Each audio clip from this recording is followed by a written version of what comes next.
erenler, ölürüm ay sana ölmem.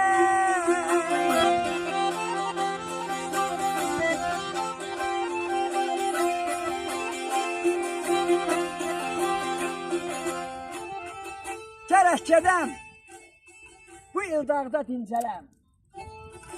Çəmən, çiçək, çöl yadıma düşübdür. Qərbənd yurdu, bax qərbənd yurdu.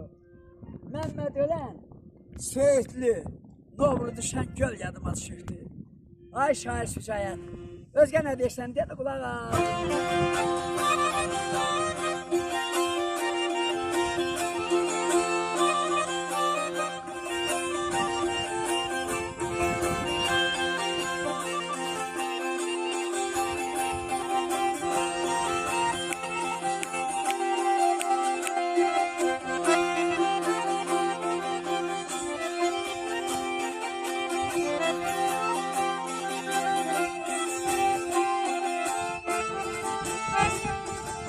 Ay vurulmuş ayak elin kolası,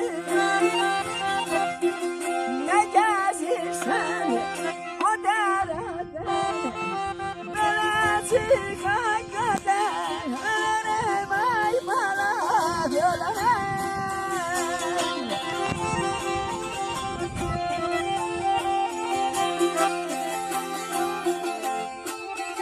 Anam beni çağırdı ağaçı,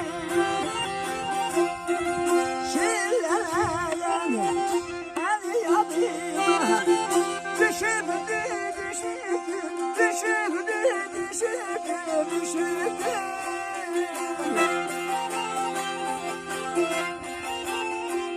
Ay vurulmuş, ayak yalın kol açık. Haz, ne gelirsən, o dərədən belə çıx.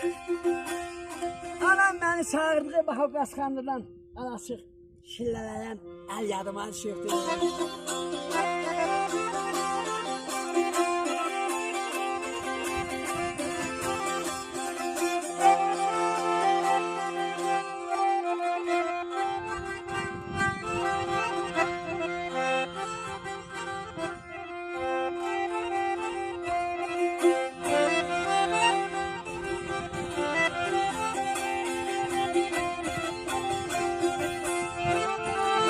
Ay Sücayət, mənə olmaz yarana,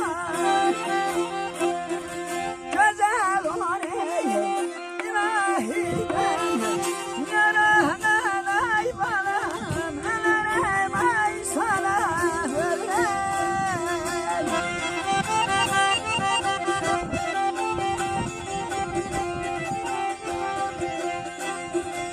Ay sahar sahar ey, ula güzde darana, her yadıma bir etini, her yadıma düşürdür ay balam, düşürdür ay sana düşürdür. Ay Sücayət, belə olmaz yaranan, gözəl olar ilahiden yaranan, səhər-səhər qulaq üstə daranan, bir ətirli tel yarılmaz şey. Sücayətlər əlinə səzansın.